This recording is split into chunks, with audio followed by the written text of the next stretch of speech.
We celebrate New Year's at the beginning of January, but in many lands this event happened at the beginning of spring.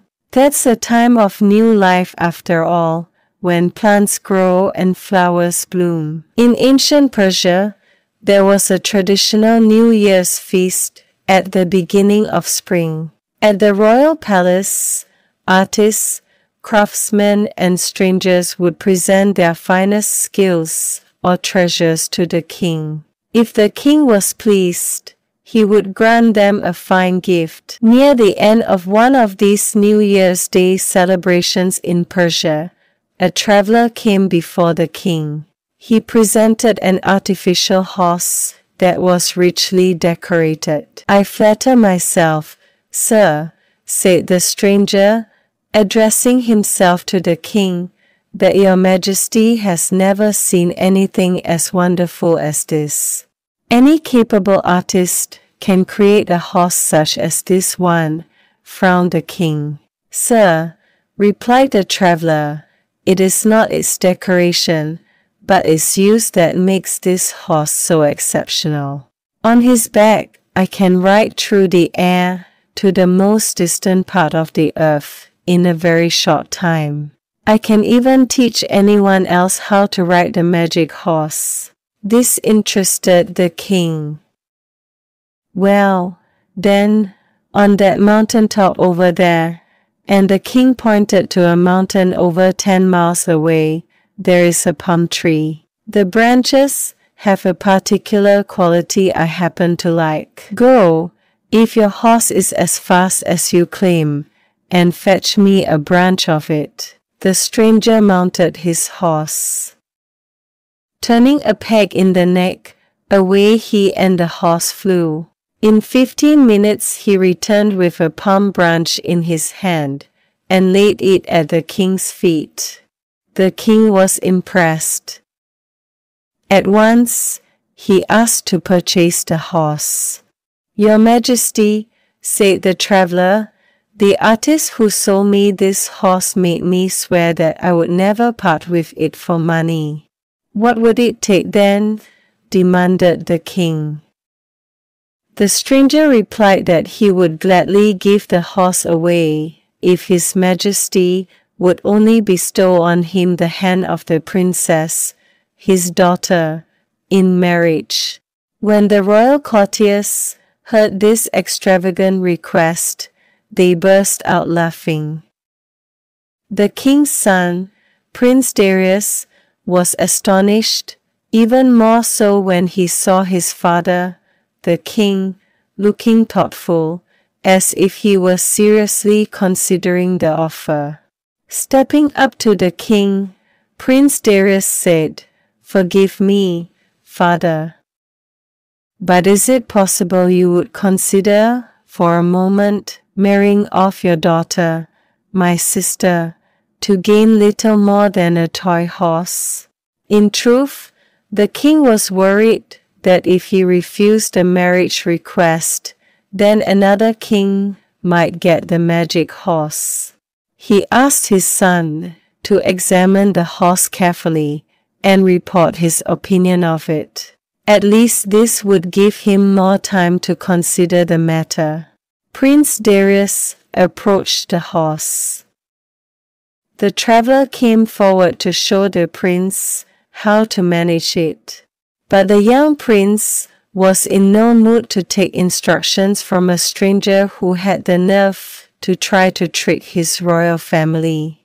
In too great a fury to listen, he leapt upon the saddle and turned the peg. In an instant the horse rose into the air, and with the prince on it. The stranger was most alarmed when he saw the prince fly away on the magic horse before he had learned how to manage it. He threw himself at the king's feet and begged the king not to blame him for any accident which might happen to befall the prince, since it was the prince's own carelessness that had exposed him to the danger. At once, the king realized the danger of his son's situation. He cursed the stranger and his fatal horse, and ordered his officers to seize the traveler and carry him to prison.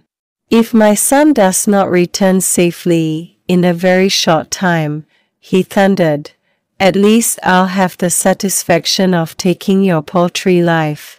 In the meantime, Prince Darius was carried through the air with breathtaking speed. Soon he could scarcely even see the earth anymore. He tried turning the peg this way and that, but it seemed to have no effect. If anything, the horse only rose further into the air. He was greatly alarmed and began to regret his pride and hasty action. He turned the peg every which he could think of, but nothing worked. On examining the horse closely, he at last discovered another peg, one behind the ear. By the time the prince drew near to the ground, it had become dark. Spotting a rooftop higher than all the others, he landed the horse upon it and dismounted. Hungry and tired, he searched about and found that he was on the roof of some large building. At last he came to some steps. Climbing down the steps, he found a door, and through the door he saw a light. A number of guards were asleep on pallets, with their swords lying beside them. This, along with the fact that this was the highest rooftop in the land, convinced the prince that he must be in the palace of the land. He knew that if any of the guards awakened, he would be in great danger. So he quietly climbed the steps back to the roof and decided to sleep for the night in a dark corner. Before dawn, he would leave on his magic horse before anyone awoke. But a princess had already been awakened by the sounds she heard on the roof. She instructed her guards to find out what had alighted and to bring the trespasser to her at once. The guards roughly brought the prince before her, and he fell on his knees. "Forgive me, princess, for awakening you," he said.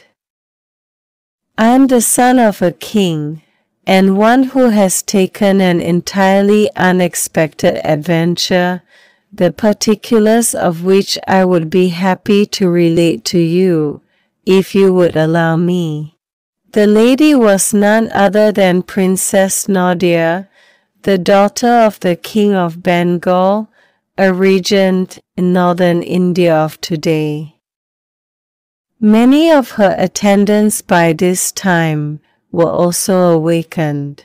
The princess told Darius she would be glad to hear all about his adventure in the morning, but for the present asked him to withdraw.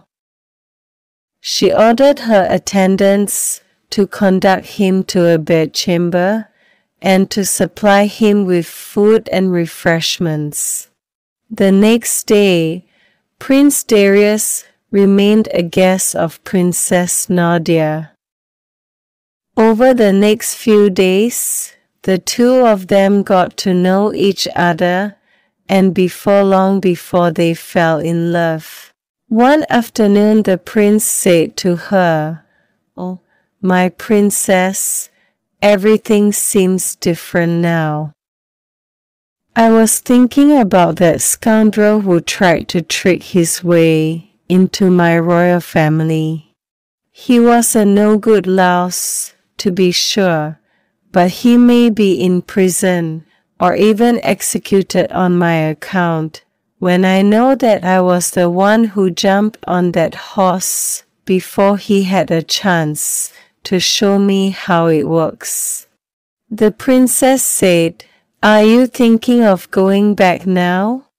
The next morning, the princess left a note so none would worry. And at daybreak they went to the roof where the horse still remained. Prince Darius helped Princess Nadia to alight. Turning the peg, they were out of sight before any attendants in the palace were stirring.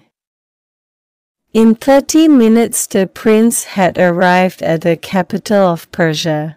He steered the magic horse to land at the prison.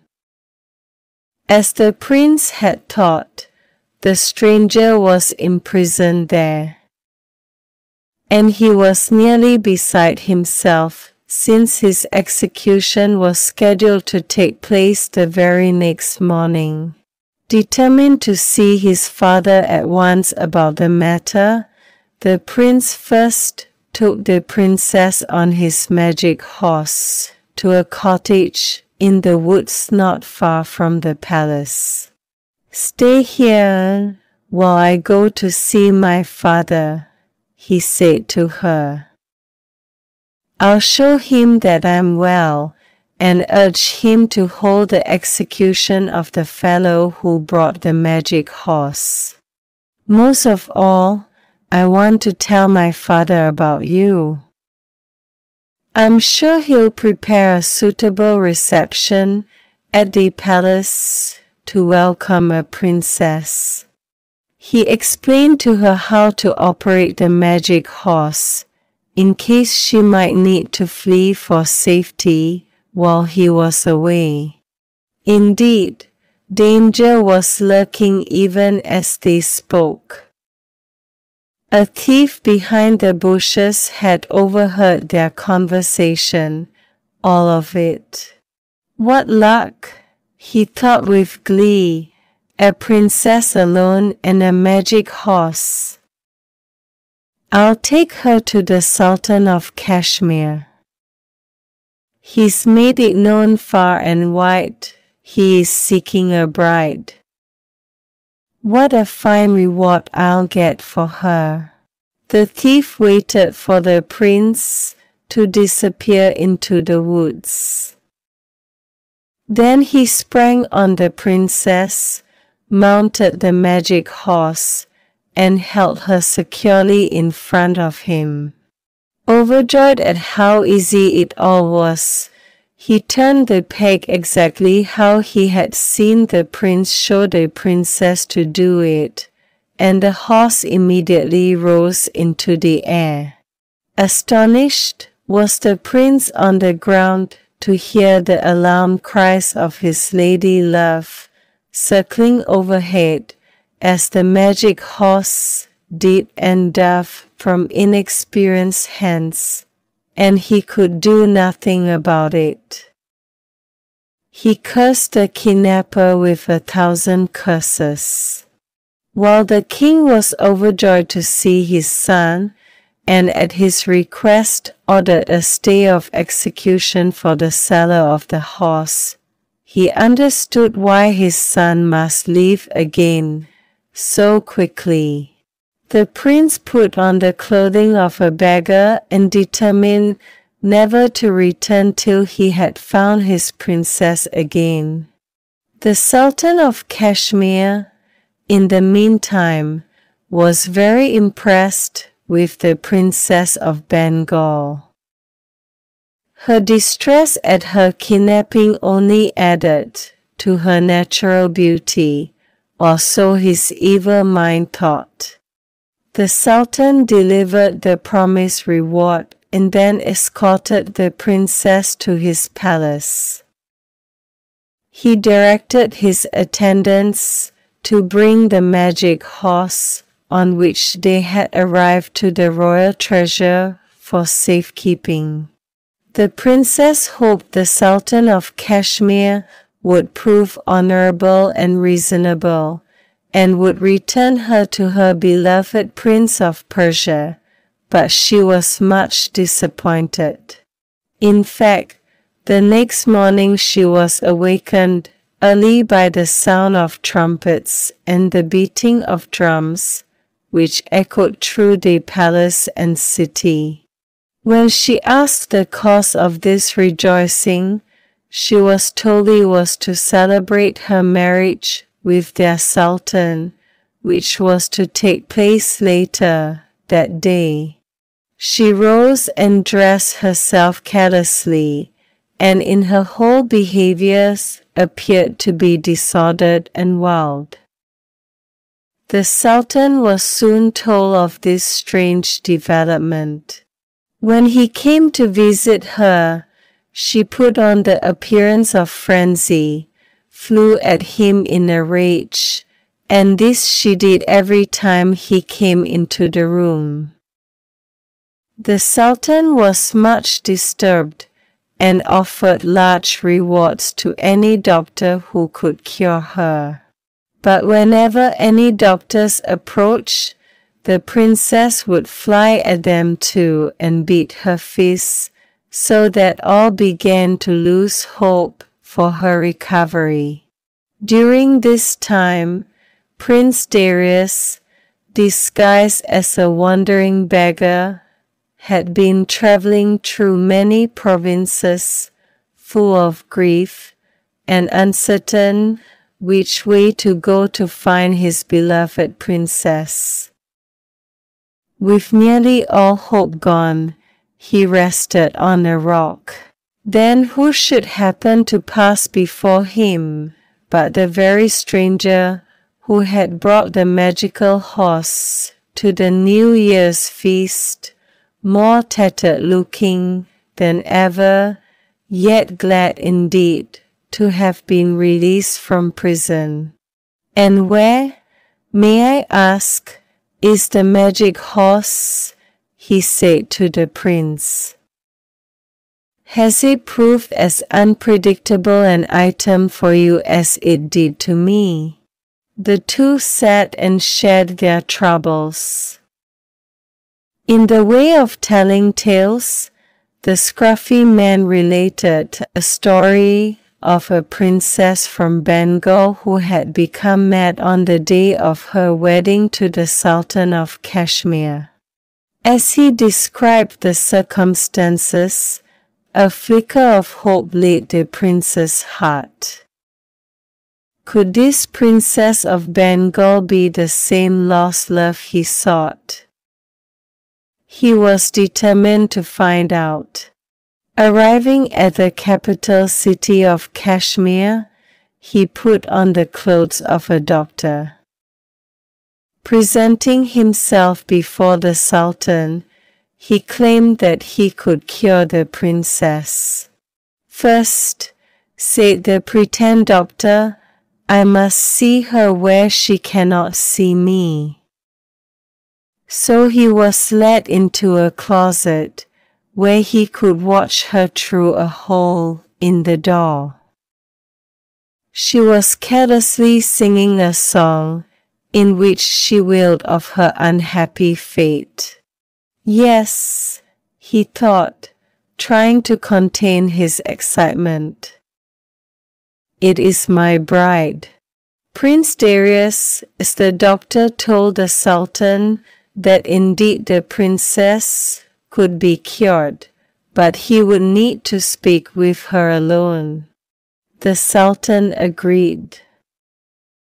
As soon as the prince entered her room, she began to rave at him in her usual furious manner, at which point he held her wrists and whispered urgently, "I am Darius, your beloved."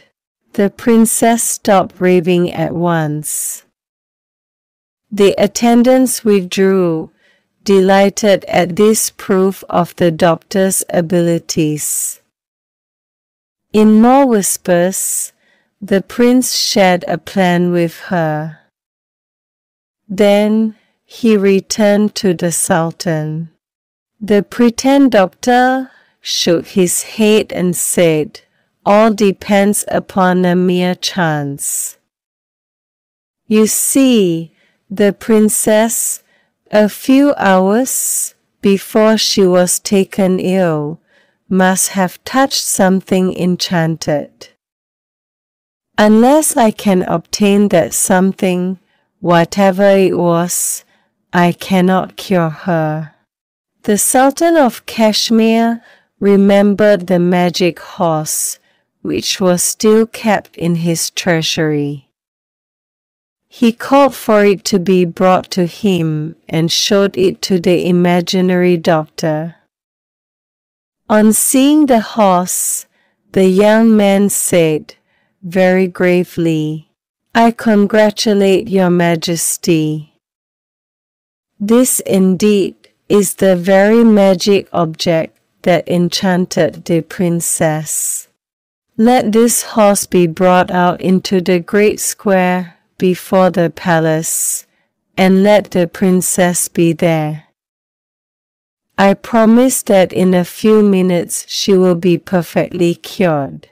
Accordingly, the following morning the magic horse was placed in the middle of the square. The supposed doctor drew a large circle around it.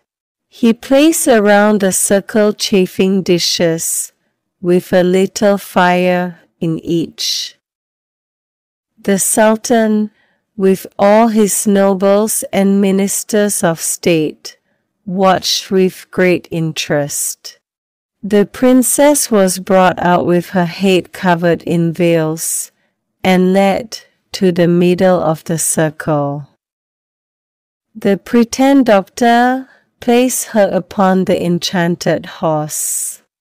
He then went round to each chafing dish and threw in a certain powder, which soon raised such a cloud of smoke that neither the physician, the princess, nor the magic horse could be seen through it.